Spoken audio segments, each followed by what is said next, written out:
दोस्तों, आपका YouTube channel पर हार्दिक स्वागत है। भारत हिंदुओं का देश है। यहाँ पर सभी प्रकार के देवी देवताओं के मंदिर है, जिसमें से घुश्मेश्वर महादेव का भी एकमात्र मंदिर है।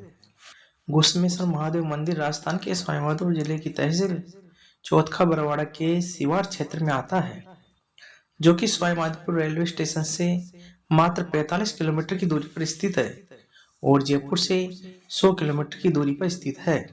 सवाईमाधोपुर जयपुर रेल मार्ग के स्टेशन ईश्वरदास से मात्र 3 किलोमीटर की दूरी पर स्थित है। त्रिदेवों में भगवान शिव शंकर का सावन के महीने में पूजा पाठ आराधना करने का अलग ही महत्व है।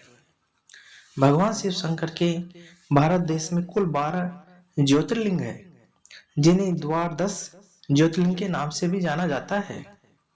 वैसे तो महाराष्ट्र के संभाजी नगर में स्थित घृणेश्वर महादेव को 12 ज्योतिर्लिंग कहा जाता है, लेकिन राजस्थान के सवाईमाधोपुर के ग्राम सिवाड़ में भी एक घुमेश्वर महादेव का शिवालय है।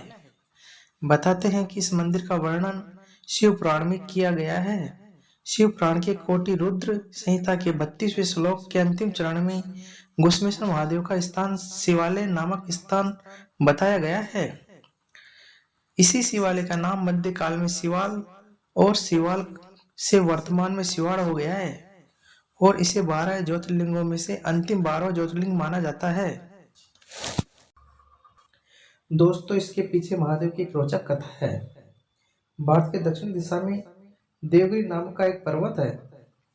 उसके पास सुधर्मा नामक धर्मपरायण भारद्वाज गोत्रीय वंश का एक ब्राह्मण था। उसके सुधेय नामक पत्नी थी। संतान सुख से वंचित रहने एवं पड़ोसियों के व्यंग बाण सुनने से व्यथित होकर पति का वंश चलाने हेतु सुधा ने अपनी बहन गुस्मा का विवाह सुधर्मा के साथ करवाया। गुस्मा भगवान शिव शंकर की अनन्य भक्ति वह प्रतिदिन 108 पार्थिव शिवलिंग बनाकर पूजन अर्चना करती थी एवं उनका विसर्जन समीप स्थित सरोवर में करती थी। शिव शंकर की कृपा से गुस्मा को एक पुत्र रत्न को जन्म दिया तो सुधेय की हर्ष की सीमा नहीं रही और दोनों बहनें प्रेम से रहने लगी। कुछ सालों बाद सुधेय को लगा कि उसके प्रति प्रेम और आकर्षण कम होता जा रहा है। कुछ समय पश्चात गुस्मा के पुत्र का विवाह हो जाता है। जब दोनों शयन कक्ष में सो रहे होते हैं, तब सुधेय ने गुस्मा के पुत्र की हत्या करवा दी और उसके शव को पास के सरोवर में फिकवा दिया। प्रातःकाल जब गुस्मा की पुत्र वधू ने अपने पति की सैया को रक्त रंजिश पाया तो विलाप करती हुई अपनी दोनों सासुओं को सूचना दी। विमाता सुधेया जोर जोर से चिल्ला रही थी, जबकि गुस्मा शिव शंकर की पूजा में लीन थी और हमेशा की तरह 108 शिवलिंगों को सरोवर में विसर्जन किया और भगवान शिव शंकर की स्तुति करने लगी।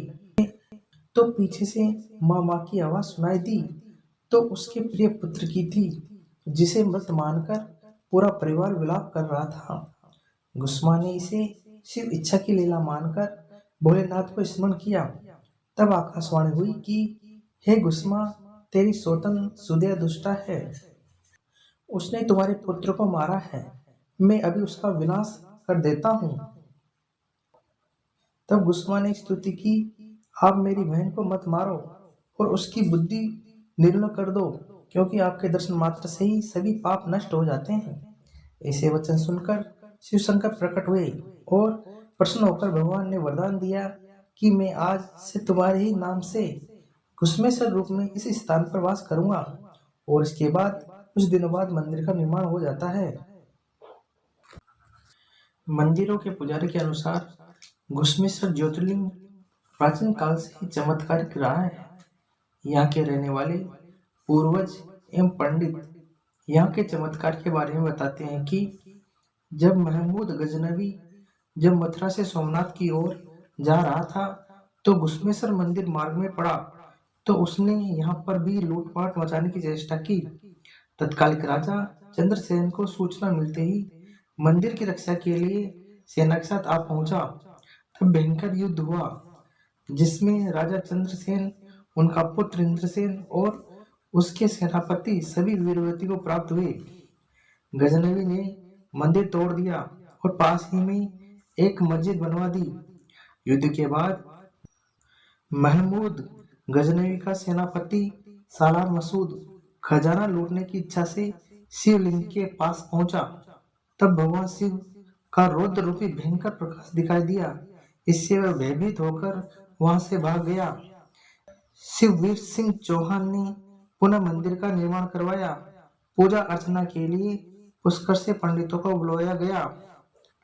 दोस्तों, यहाँ पर सावन के महीने में शिव भगवान का उत्सव धूमधाम से मनाया जाता है और महाशिवरात्रि को यहाँ पर मेला लगता है। भक्त लोग यहाँ पर दूर दूर से आते हैं। दोस्तों, आपको वीडियो अच्छा लगा तो लाइक एंड सब्सक्राइब करें। जय हिंद, जय भारत।